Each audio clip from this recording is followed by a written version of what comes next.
Nahuel, ¿cómo estás? ¿Cómo les va? ¿Bien? Muy bien, ¿y vos con Bien. este frío? ¿Te agarró Bien, la yo estoy lluvia? bastante abrigado, Sí, estoy con el auto igual, así que no me agarra ni el frío ni la lluvia. Te sugeriría que te desabrigues un poco, porque cuando te ¿Sabés vayas que- de acá, Sí, consejo maternal el sí, tuyo, ¿no?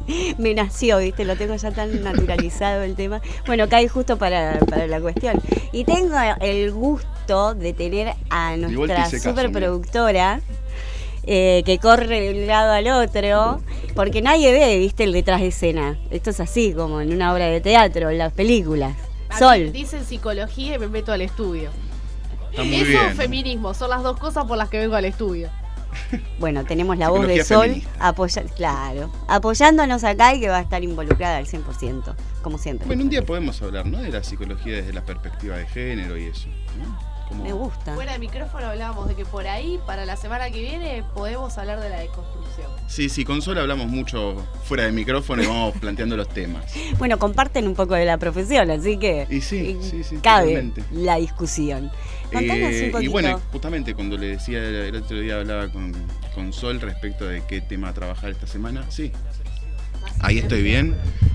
Sí, productora Yo, 24/7. el audio de la semana Claro. pasada lo escuchaba como muy... Entonces agarré y dije, la próxima voy un poco más lejos del micrófono. Así que ustedes díganme. A mí me dijeron, respetá la misma distancia que tienen tus compañeros en radio al micrófono. Yo me tengo que súper acercar porque no se me escucha, me dijeron, así que yo ¿Viste? estoy pegada Entonces casi. estamos todos diferentes. Sí.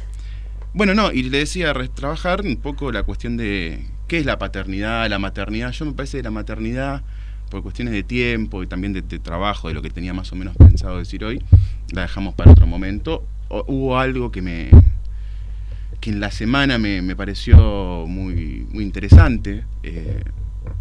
Estaba viendo La Casa de Papel, ¿no? Gran Y- serie. Sí, a mí es pochoclera. A mí Stranger Things y La Casa de Papel, pochocleras, pero me gustan. A mí me gustó mucho Merlí. Merlí me gustó también, sí, tierna, ¿no? Tiene esa cosita. Sí, y un poco. también bastante introspección a través de la filosofía. Sí, Me parece una- despertó, me parece que ha despertado el interés en mucha gente, ¿no? Por la filosofía, a veces hablando así, claro, ¿no? Teniendo ese modo de divulgación, despierta el interés en gente y está bueno poder lograr eso. Me parece que es un efecto positivo de Merlí en ese sentido. Pero bueno, no vamos a poner a hablar de series. Volvamos. Bueno, y estaba viendo La Casa de Papel y yo te lo posteaba en el Facebook, ¿no? Y decía, le dije a Sol, ya fue, voy a hablar más o menos de esto y comentarlo porque me parece que toca la figura. Yo le decía hace un rato a Sol, estaría bueno que cuando yo venga acá a hablar con ustedes podamos cuestionar un poco esas frases como que están incrustadas, ¿no? Esos conceptos que están un poco incrustados en la sociedad, como por ejemplo en este caso el del padre ausente, ¿no? ¿Qué significa un padre ausente, ¿no? Bien. O sea, hay gente que ha perdido a sus padres en la guerra y nunca han tenido un padre físicamente ahí, sin embargo el padre ha funcionado como tal, ¿no? A través del apellido o a través de haber sido un héroe de guerra, ¿no? Digo, despegar la cuestión de la ausencia del padre a lo físico, ¿no? Me parece un punto interesante o sea, que es tan popular decir, no, tuvo un padre ausente. ¿Y qué significa eso, ¿no? Bien. En principio, ¿qué es un padre? La pregunta que Desarmar está en juego el es ¿qué es un concepto padre? de padre ausente.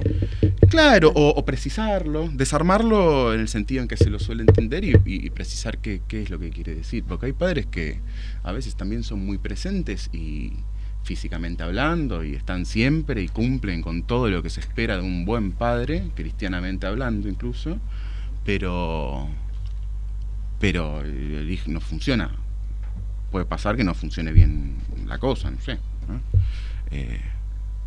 Y que el hijo tenga todos los problemas, ¿no? Y que tenga todos los síntomas, todas las limitaciones, y a veces puede pasar lo contrario, un padre que no, por diferentes razones o por trabajo, no estuvo nunca presente, pero estuvo de otro modo, o pudo transmitir algo al hijo más allá de su presencia física, puede ser incluso mucho más eficaz en el ejercicio de esa función imposible que es la de ser padre. ¿Es real que es el más sano de la familia quien hace el síntoma? Está muy buena la pregunta, Sol.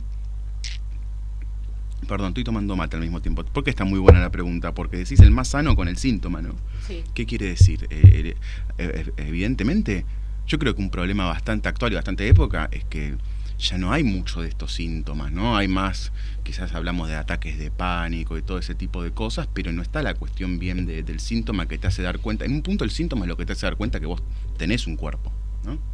Sí, que te recuerda en realidad que tenés un Te cuerpo. recuerda que te es como el dolor enfermaste. en ese sentido, ¿no? Que te recuerda que tenés un cuerpo. El dolor también, otro día podríamos hablar sobre el dolor. Sobre el dolor. Pero el dolor también es algo que te hace dar cuenta de que estás vivo, ¿no? Yo tengo un amigo, Juan Manuel Quiroga, lo cito acá porque siempre él me ha enseñado ese ejemplo que me parece muy atinado, que es el pellizcame a ver si estoy despierto, ¿no? Algo muy común, en realidad, que exacto, que pero ¿qué usamos. quiere decir eso, no? Que está claro ahí que el pellizco, ¿no? El dolor te da esa... existo, estoy vivo, ¿no? Claro. Es decir, que uno puede estar muerto aún vivo y que el dolor te recuerda que estás vivo. Hay gente incluso que se inflige dolores que uno podría pensar, ¿no? Sí. A ver, es una forma hasta de construir su cuerpo que no está construido, no venimos con, bueno, me estoy desviando mal, ¿no? Pero, sí, bueno, pero el siempre cuerpo, sucede pero el que cuerpo implica... lo interesante nos lleva de tema en tema, que están relacionados, y el cuerpo sin duda, para atraerte a lo que hablábamos, muchas veces se dice que el cuerpo se vuelve cuerpo del sujeto, o sea, de la persona, que pasa de ser individuo, que todos somos individuos, hablando de las estructuras psíquicas, cuando entra en juego este baño de palabra, que hablábamos de la palabra ya en la columna anterior. Claro. ¿Qué función juega el padre, que lo hablábamos también fuera del aire, en este símbolo de ser alguien que tiene falo, a diferencia de la mujer? Oh, pero metiste el término falo. ¡Qué quilombo! Ella fue a fondo. Y a fondo. Vení para que Puso ahí te desarrolles. directamente de primera a cuarta, pasó. Ay, Dios, no sé si meterme en este momento con qué función juega el padre. Con el falo, hay que aclarar qué es el falo. Es un sol. Lo podemos dejar para la próxima. Vengo con un Sí. ¿qué es el falo? ¿Qué es No, el apartamos falo? de que el falo no es el pene.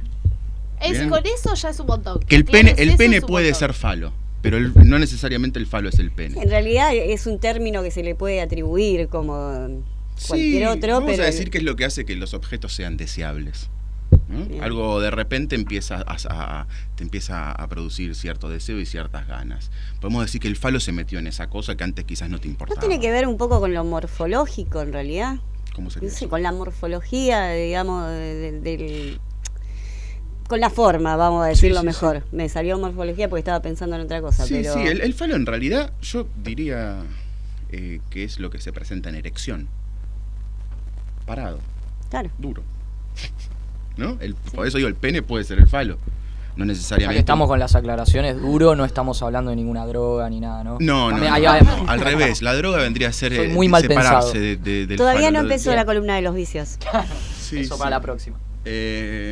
No, pero está bueno, ¿no? Porque se dice que el falo es propiamente de los varones, pero las mujeres también pueden tener, ¿no? Los pechos parados, el culo parado, y después eso se va cayendo con el tiempo y a los varones también nos va a costar.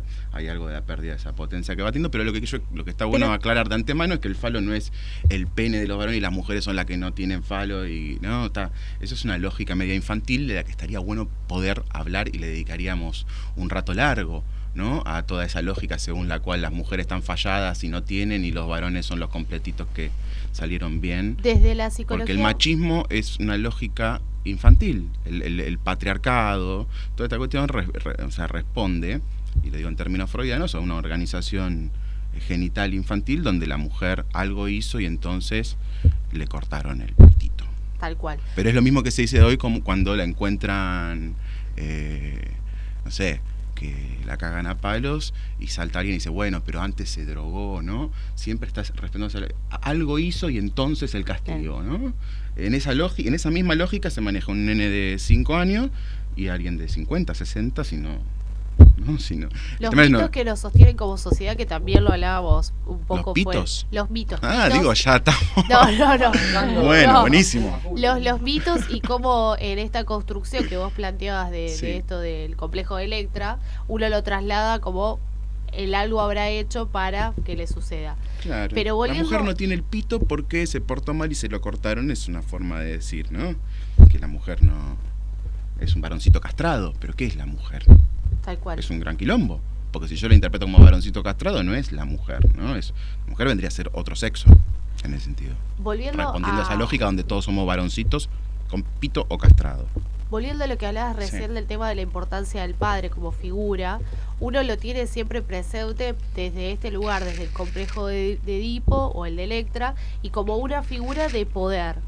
¿A qué remite esto que vos hablabas de la ausencia recién? Yo creo que el padre es un tema porque del psicoanálisis el padre es una función, no es la persona, no es el papá necesariamente. Eso no quiere decir que después el papá verá cómo se las arregla con semejante función.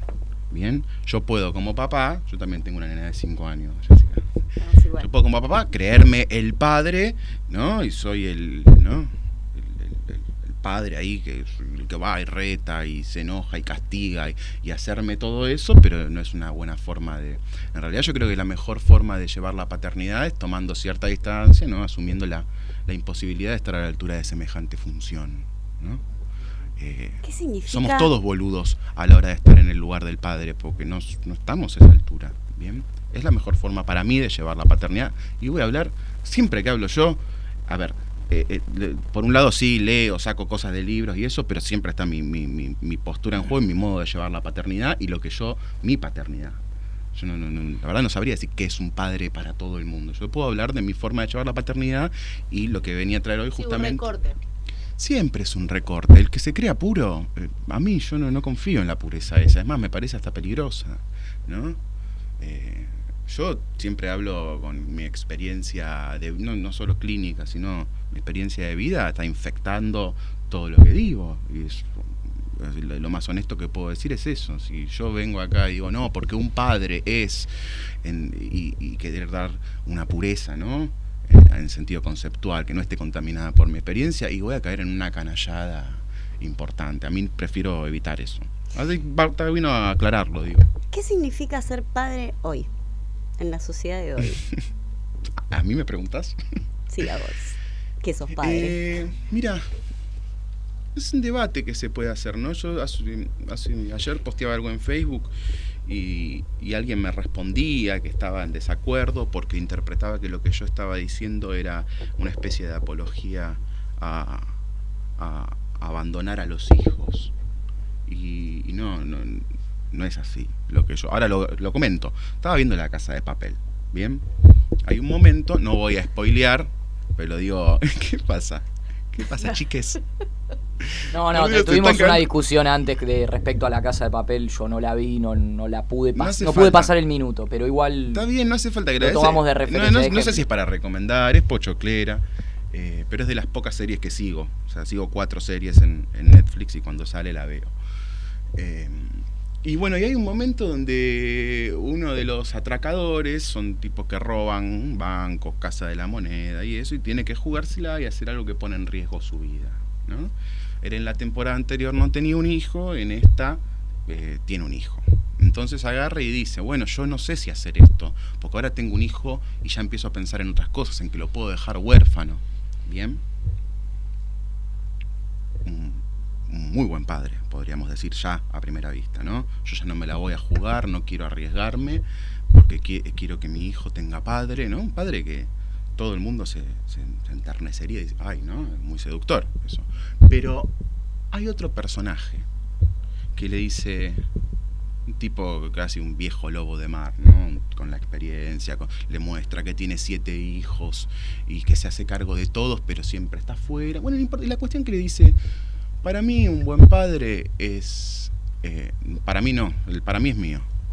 El personaje le dice al que tenía miedo de arriesgar su vida, si vos sos atracador, vas a ser atracador toda tu vida. Y lo mejor que podés hacer es seguir siendo el mismo que antes que tener hijos, ¿no? Que el que eras antes de tener un hijo.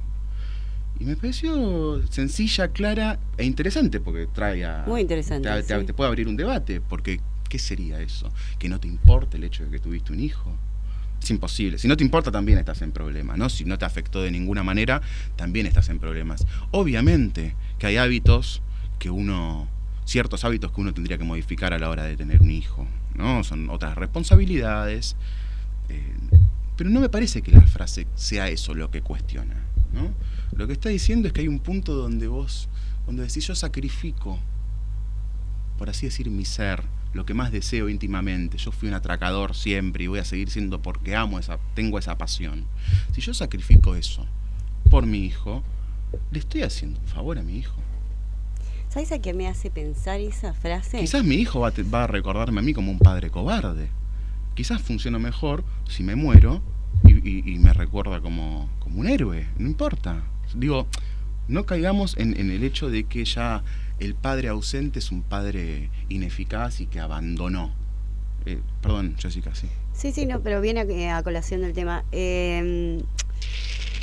Viste que antiguamente, o por lo menos nuestros padres, era muy común escucharlos decir, no estudié ingeniería porque te tuve a vos, entonces no pude seguir estudiando. Base de factura, ¿no? Claro, y estamos muy acostumbrados a eso, de escuchar a las personas de antes más que nada. No sé si de antes, el otro día me lo dijo una chica de 23 años que está con que se quiere ir de la casa, pero no quiere dejar a la madre sola, y empezó a analizarse su relación con la madre. Siempre venía con el tema del padre, y empezó con la relación con la madre y decía exactamente eso.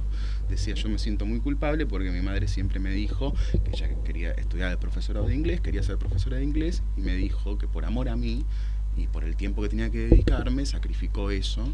Y la culpa de esa chica respecto a... Porque hay un punto donde uno... La carga que uno le echa encima al hijo, ¿no? Al decir eso, en realidad. Porque es como que digo, yo no fui lo que quise ser porque te tuve a vos. Te estoy echando mi carga a vos, que vos viniste sin pedir venir. Y casi, mira, que no está nada arreglado esto. O sea, está bueno que se esté dando en una conversación, pero en la serie son 3 minutos de ese diálogo, que es el único diálogo hasta ahora rescatable que tiene la serie, más allá de ¿cómo se llama? De la Serna, que me encanta, ¿no? Golpeé la mesa. Golpeé la mesa. No, en mi caso te estaba bancando porque Rodrigo de la Serna es un genio. Un genio. Sí, un genio. Bueno, hablamos de mandatos ahí. Bueno, y lo que dice, perdón, Sol, ahora no vamos con lo... Pero se le vuelve, sí, esas son frases que marcan y se te vienen como un mandato, ¿no? Esa de la madre dejé todo por vos y ahora mirá con lo que me pagás. Y ese mirá con lo que me pagás es que la chica se enamoró de un chico, quiere irse a vivir con él, y la madre va y le dice, que hoy va a venir Pepito, no voy a decir el nombre, ¿no? Pero hoy va a venir Pepito, que le hace una especie, entra como en una relación casi posesiva y celotípica entre una madre y una hija, que un día podemos hablar sobre la relación entre las mujeres y sus madres, que no es lo mismo que en los varones. Me haces una carita como, uff, hablas vos y yo intervengo de a ratos si es que hace falta. Alto tema. No. Y en un momento le dice el personaje el viejo lobo de mar, al muchacho que no se animaba a jugarse la vida, le dice, si vos no lo haces, si vos no seguís siendo el mismo que eras antes de tener a tu hijo, lo vas a terminar odiando, le dice, ¿no? Me parece que Jessica lo que planteaba en que le dice, yo por vos resigné ser ingeniero, uno lo escucha medio así como, ¿para qué me lo decís? ¿No? Yo sé que es muy fuerte la palabra odio, pero el odio se presenta, en serio, Freud llega a decir que cuando uno dice mataría a esta persona, está diciéndole la muerte profundamente, ¿no? Pero hablamos de esto y es re importante porque muchas veces, relacionándolo con los mandatos, los hijos terminan haciendo carreras que los padres no pudieron hacer. Bueno, también, ahí vamos con la cuestión. verdad. ¿Quieren meter un toque? ¿Tenemos algo de tiempo? Sí, ¿no? Sí, creo que estamos bien, ¿no? Tenemos. La productora está La acá. cuestión así es el que... narcisismo ahí. Bien, me voy a meter en un terrenito un poco escabroso y voy a tratar de ser lo más claro posible. El narcisismo, en principio, el narcisismo nuestro, Bernoulli, hay un narcisismo bueno y un narcisismo malo. Siempre se habla mal del narcisismo, pero hay un narcisismo, está bueno poder mirarse al espejo y... No quiero abrir otra ventana más, pero el narcisismo tiene algo que ver con el ego, porque ya escuché esto cuando uno dice, esa persona es egocéntrica. Y el ego sería el narcisismo malo, pero hay un narcisismo aceptable, ¿no? Yo tengo un amigo que dice, que es como el colesterol, que está ahí del bueno y el malo, que hay algo necesario, ¿no? Que el tema es, ¿no? Bueno, pero la cuestión es, en un punto, nosotros vamos invistiendo quiere decir, vamos amando a gente y retrayendo. Cuando nos separamos se nos vuelve todo y tenemos que volver a amar a otro para no estar enfermos, ¿no? Pero en principio hay algo que nos inviste a nosotros y nos da ese narcisismo. Nosotros vamos a parar un lugar, una familia, los padres, no sé qué, y ese lugar, la pregunta es, ¿cómo es que nosotros somos investidos narcisísticamente por nuestros padres en un principio? Y hay dos formas. Lo que Freud plantea es que ese narcisismo primero, nuestro, con el cual después vamos a salir a la cancha, es el narcisismo perdido de nuestros padres en una generación anterior. Es decir, vamos al lugar del astronauta que no fue, o del médico que no fue, es la pregunta que hacías vos, ¿no? O del profesional que no pudo ser. ¿Bien? Tiene que estar eso. El problema es, está buena, lo que más me gusta de esa frase es el narcisismo perdido, ¿no?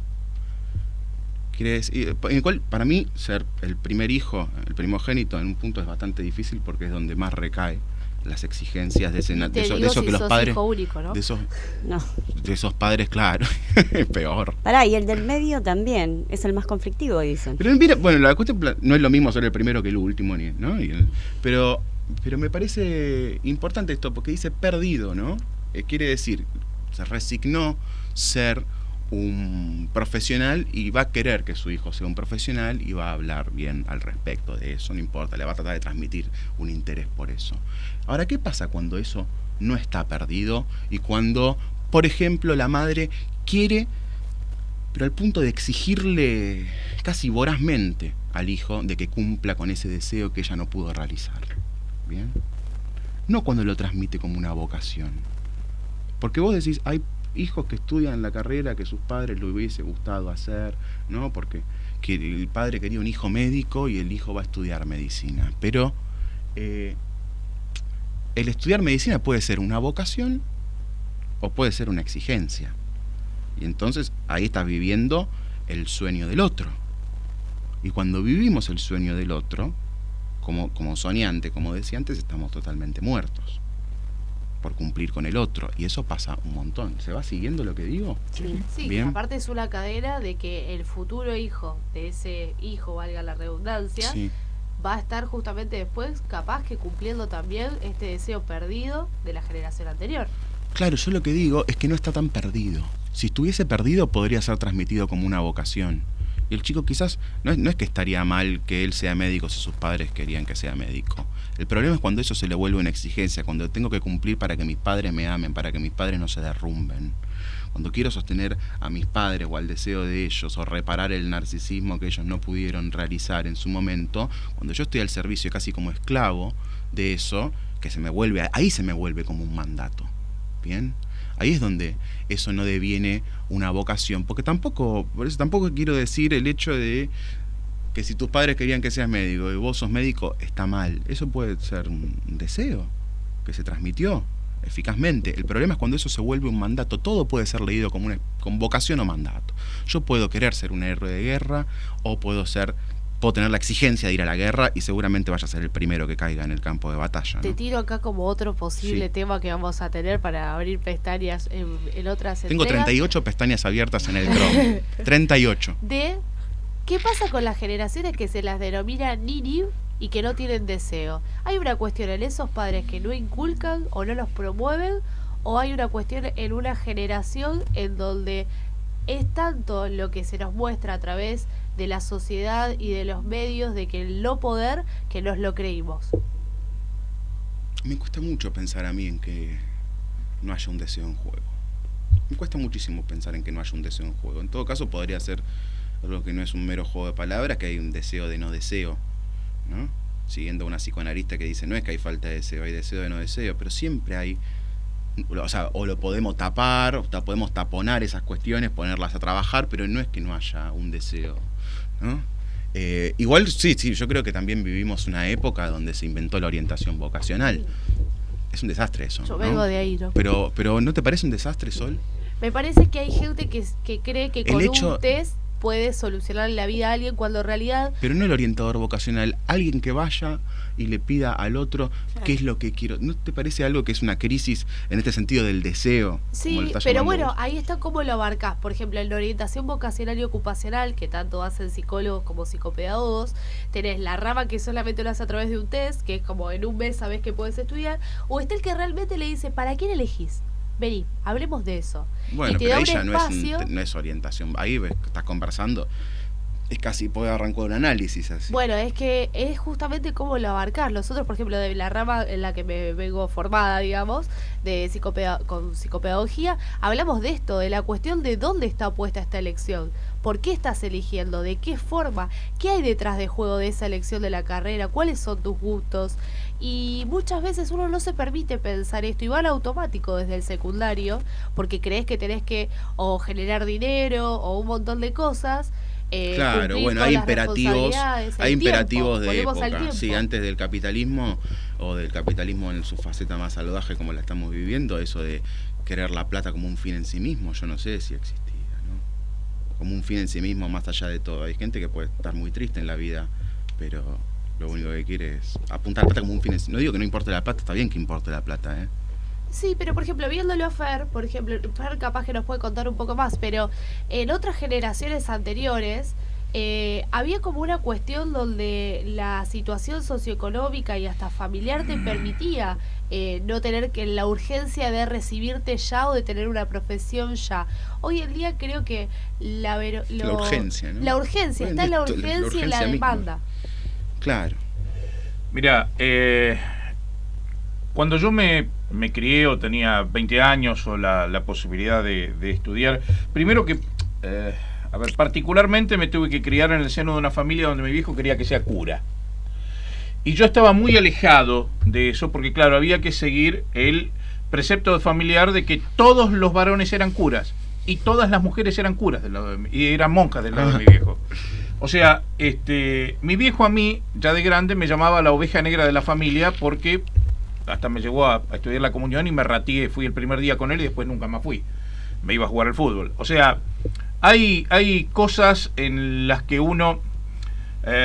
estaba recordando mientras los escuchaba. Me acuerdo el día que un día le escondí en el buzón cigarrillos a un amigo y mi viejo vino a buscar cartas y encontró puchos y me dijo: si yo te veo fumando te pego un flor de cachetazo. Al otro día fui y compré mi primer atado de puchos. O sea, y después cura. No, ¿qué cura? El periodismo. El periodismo, algo con libertad y algo el periodismo que te cura. Crear. El periodismo cura. ¿No? Quedó como dicho así, ¿no? Entonces, ¿qué cura? El periodismo cura. Antes no nos daban elección. Nos sentaban en la peluquería y tu padre le decía: córtele con la media americana. Y te dejaba, viste, un cachito de pelo acá arriba y te cortaban todo. Ibas a buscar las zapatillas y eran esas zapatillas, te la elegía tu viejo. O sea, yo creo que eso un poco lo arrastramos como padres. No, pero vos te agarraste del periodismo. Está bueno lo del periodismo cura, porque en un punto vos te agarraste del periodismo y te apropiaste de un deseo que no era el deseo que se te estaba imponiendo, ¿no? Y te salvaste con eso. Sí, bueno. El problema de esta época, de la orientación vocacional, eso es que uno ve gente desorientada que no tiene de dónde agarrarse, no puede... ¿Y sabés en qué te sumo lo de los niní que decía recién Sol? Los chicos desencantados con la política. Yo tengo cada elección, es eso. Discusiones con mi hijo mayor. Mi hijo mayor tiene 37 años y nunca fue a votar. Nunca fue a votar. ¿37? 37. Y lo puteo en sánscrito. Le digo: vos no tenés el más mínimo derecho a criticarlo a Macri, a Menem, a Alfonsín, a nadie. Porque no tiene derecho, porque él nos involucra. Pero no entonces, se involucra, si vos no ejercés tu derecho ciudadano, tampoco tenés el derecho a putear después. Porque si él vive en sociedad, paga los impuestos, labura... Bueno, no sé. Lo de pagar los impuestos lo podemos charlar un rato largo, pero lo de involucrarse no, o pero sea, vos la única involucrar. La única manera de poder opinar es si yo voto. Si yo no voto, no tengo derecho a opinar. No, pero vos o te involucrás o no te involucrás. Si vos decís: yo no voto porque los políticos son una mierda, sí, entonces no tuviste la oportunidad de decidir a Igual los que hablan así sabemos bien a quién votan también. Los que dicen los políticos son una a mí mierda, me parece entender un poquito dónde va Fer con esto. Me parece, ¿no? Corregime si me equivoco. Pero me parece que antes había una pasión social que era general, se respiraba, por lo menos en los libros hay una representación de eso. Y en la historia, ¿no? La ligazón a una relación con el otro, un compromiso con ideas. Claro. ¿no? Totalmente. Sí. Hoy en día no hay esa sensación de compromiso son como épocas, ¿no? También. De O sea, nosotros idealismo. tenemos en este país, es muy rico en historia para hablar de estas cosas. En la época de los 70 esto sí existía. Después en los 80, cuando vuelve la democracia, siguió. En los 90 nos dormimos todo. Néstor Kirchner y Cristina Kirchner hicieron un quilombo terrible y todo el mundo se vuelve a interesar un poco en la política. Gente que venía adormecida, incluso el feminismo. No, pero estamos hablando de no hay ideales. El feminismo agarró y mucha gente que estaba totalmente perdida, desorientada, se agarró del feminismo y encaminó su vida gracias a esa coyuntura social que podría no haber existido. Del mismo modo en que vos, Fer, lo hiciste cuando te agarraste del periodismo. Y encontraron una forma de inmiscuirse y militar a través de la defensa de los derechos de la mujer. Entonces yo lo que creo que lo que hoy en día a los chicos, ya desde los últimos años de la primaria, le tenés que empezar a inculcar despacito, sugiriendo, no imponiendo, es el hecho de que, mira, yo siempre le dije a mis gurises, yo no pretendo que sean ingenieros, escribanos, odontólogos, nosotros vivíamos en el Chaco, le digo, sean un buen técnico en refrigeración, que acá usamos 11 meses por año los aires acondicionados, se hacen pelota, entonces sean un buen técnico, sean un buen mecánico, pero sean el mejor en el oficio que elijan, porque así van a tener la posibilidad de tener de repente un buen pasar, poder criar a sus hijos el día de mañana, y bueno, después cada uno eligió lo que se le ocurrió, lo que se le cantó, ¿no? Ni 5 de pelota. Bueno, pero tenés que estar agradecido. Yo creo que un padre a veces tiene que estar agradecido que su hijo no le dé pelota. Y tiene que estar preocupado si lo acata tan fielmente. Bueno, vamos a ir a una pequeña tanda porque esto está en vivo y nos corren los tiempos, ¿viste? Dale. Vamos a una pequeña tanda y ya volvemos. Comuníquense con nosotros al 11 24 62 1300 o a nuestras redes sociales @m1300 radio. 1300 radio. Nahuel Kraus. Es tu culpa. Seguimos con la padre de la discusión. Tengo también es tuya. 6 y 17 nietos. Por así eso, que mirá, 6 veces culpable. Ya vas a ver cuando venga tu padre. Totalmente. La frase de cabecera. Sí. Ya vas a ver cuando venga tu padre, vas a ver. Él te va a sacar el teléfono, te va a cortar la computadora, no te va a dejar ir a jugar al fútbol. Pero bueno, ¿quién es un padre que te vende la madre, no? Ahí. Claro, es un padre ahí está el tema, y ¿no? Vos venías, viste, podrido después de laburar, te ibas a las 6 de la mañana, volvías a las 10 de la noche y llegabas. Yo me he encontrado en análisis, voy a decir algo íntimo, me he encontrado en análisis insultando a mi padre y en un momento me detengo y le digo a mi analista, pero yo no tengo una sola prueba ni un solo recuerdo de esto que estoy diciendo, esto es lo que mi vieja decía de él. Entonces, el tipo puede decir, quizás mi madre, no sé, agarraba y decía, no, ese estaba todo el tiempo con prostitutas. Y quizás mi viejo era un tipo que se iba al campo a laburar 14 horas por día, pero yo tengo esa versión del padre que me fue transmitida a través de las palabras de mi madre. Entonces, ¿qué carajo es el padre? Porque el padre también es lo que la madre dice del marido, del novio que tiene al lado. El padre funciona también si para la madre ese es un hombre, al cual incluso desea sexualmente. Claro. ¿No? No es solo, por eso digo. Pero la cuestión esta que estábamos hablando hace un rato respecto de La Casa de Papel, yo creo que está ligada a todo lo que vinimos hablando después, porque me parece que al menos en este momento, si tuviese que decir que es un padre, es aquel que puede también a su hijo transmitir un deseo. Porque lo que estamos diciendo es, ¿qué pasa? Che, ¿no hay más deseos? Hay algo de eso que efectivamente dejó de funcionar y de que no se transmite fácilmente un deseo de una generación. Por eso el personaje de La Casa de Papel le dice, vos seguí tu deseo y le vas a hacer un favor a tu hijo, no lo sacrifiques por tu hijo, ¿no? Claro. Que yo me di cuenta, después de muchos años de ser padre y meter mucho la pata, que yo trataba que mis hijos no sufran por malas experiencias que yo viví. O sea, tratar de hacerles saltar piedras con las que yo me tropecé. Y consideré después, pero ya te digo, después de haber metido mucho la pata, que era un error, que los tenía que dejar que se tropiecen ellos. Y que ellos vean a ver por qué lado la podían sortear, si para la izquierda, para la derecha o saltarla. Pero yo trataba de protegerlos desde ese punto de vista, ¿viste? Si no, mirá, cuidado con esto. Y después me di cuenta, no, déjalo, que tengan cada uno su experiencia. Que tengan cada uno su experiencia y ver cómo cada uno les sirve o no les sirve o puede rescatar algo de una cosa negativa que les pase, ¿no? Totalmente. Y después hay otro problema que es saber ser hijo, ¿no? A mí me surge una pregunta. entre la madre y el padre, porque está esta cuestión de vos como padre tenés esta responsabilidad, vos como madre tenés esta responsabilidad. ¿Cómo se une? Porque me parece que en realidad si el hijo es en común, hay una unión de las tres partes, digamos, que forma esta triada. Sí. ¿Por qué diferenciar las responsabilidades? Bueno, eso está muy en juego en los debates actuales respecto, ¿no?, de los roles que cada uno ocupa, porque si no quedamos en la época donde es el padre proveedor, la madre ama de casa, y el padre proveedor. Sí, totalmente. Yo lo que digo es hay que cortarlo un poco porque también incluso acá se ponen en juego qué pasa con las parejas homosexuales que tienen hijos. Sí. ¿Qué? Si son dos varones que no tiene madre, si son dos mujeres que adoptan un chico que no tiene padre. Claro. Entonces yo lo que digo, para un poco despejar el terreno y aclarar un poco tu pregunta, es vuelvo a insistir en lo mismo que dije antes, que es separemos el papá y la mamá de lo que es el padre y la madre como funciones, ¿no? También que los psicoanalistas me dirían no hay función materna. Es un debate incluso entre psicoanalistas eso.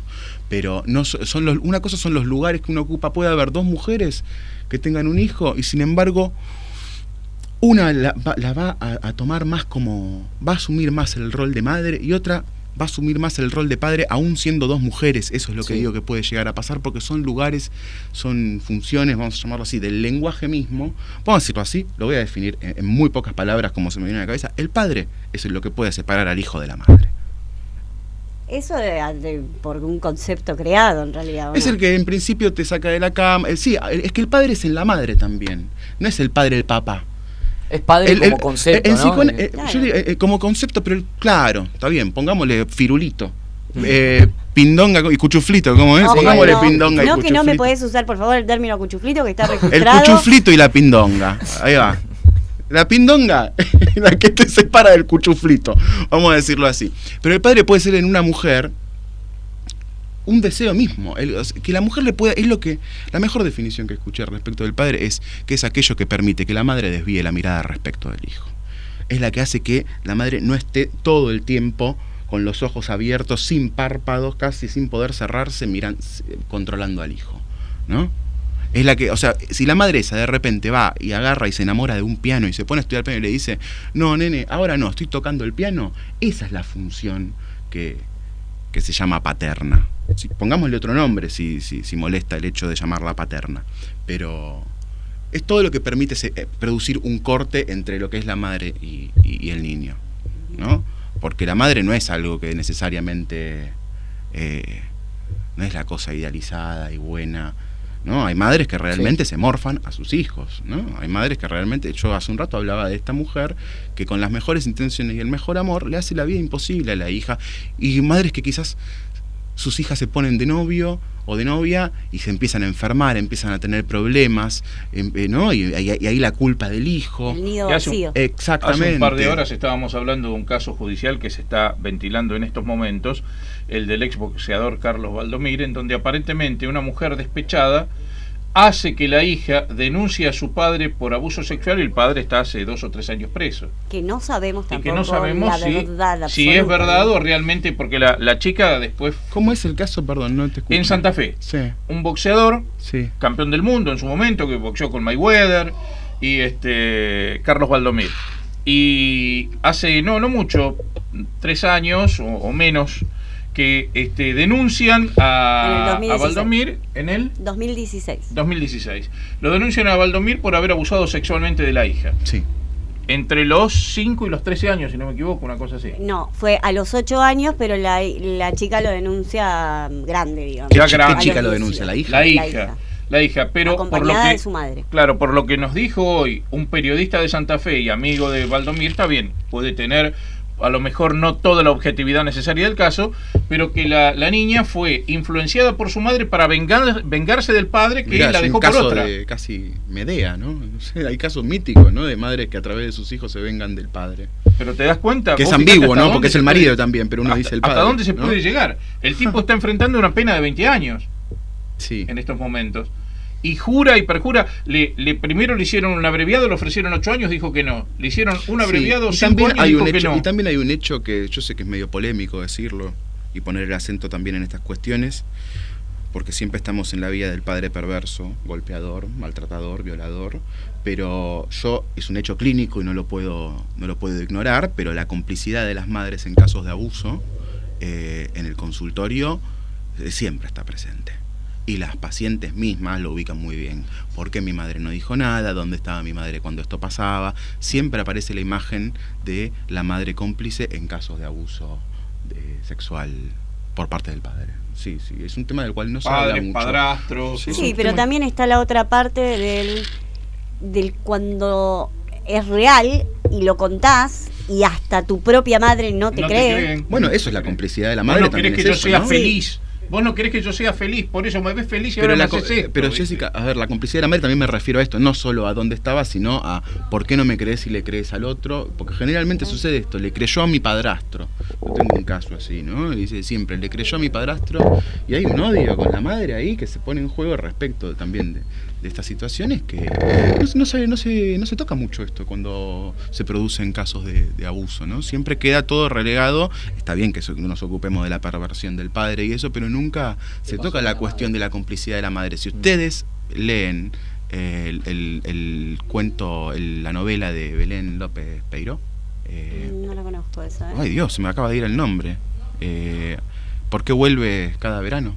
No sé, una novela donde ella narra su abuso, o sea, el abuso que sufrió de parte del padre, de un tío, no recuerdo bien, pero siempre está presente esa imagen de no me abandones, dónde estabas vos cuando pasaba todo esto, ¿no? Siempre, es una figura importante de la cual no abordamos mucho. ¿Cómo cerraríamos esta columna, este tema en realidad del día que venimos charlando, con una reflexión de tu parte? Yo creo que la reflexión es la que te decía hace un rato. Me parece que me parece que estuvo articulada la conversación, ¿no? Que pasamos a hablar de este ejemplo que puse respecto de la serie de Netflix a el punto donde Sol decía hoy en día no hay deseo, empezamos a hablar de la orientación vocacional y eso. Me parece que en este punto el padre que les presenté hoy, si quieren otro día les presento el padre perverso, no sé, hoy le estoy hablando de otra versión, hay versiones del padre, vamos a decirlo así, y del cual hablé hoy, es justamente un padre que lo mejor que puede hacer por su hijo es tener un deseo propio, y eso solo pone en juego la transmisión de un deseo de una generación a otra. Me parece que hoy lo que está borrado es esta relación de deuda que tenemos con generaciones anteriores, como si hubiésemos nacido recién ahora y no tenemos antecedencia, y los maestros son todos... No existe la figura del maestro, está mal vista, o queda reducida a alguien que hace negocios con plata o aplasta a sus alumnos con su saber sin dejarlos hablar. Y me parece que se borra todo lo que es del orden de lo que es la deuda y la ligación a las generaciones anteriores y de la historia. Viste que hoy se dice la política, esto ya es viejo, lo nuevo es esto. Y vos ves lo nuevo, que es igual a lo viejo, pero se presenta como nuevo. No, hay una cosa de querer borrar todo lo que tiene que ver con la antecedencia. Sí, tal cual. Bueno. Te agrego lo último antes de despedirlo. ¿Por qué volvías cada verano? ¿Por qué volvías cada verano? Exactamente, sí, linda novela. La voy a buscar, me parece. Es cortita, se lee rápido y está escrita ágilmente, sí. Para tener un poco más de material sobre el tema. Sí, para poder charlar. Sí, tuvo. Nos vamos a ir a una tandita y después volvemos con Diego, que vamos a estar charlando un poquito de actualidad.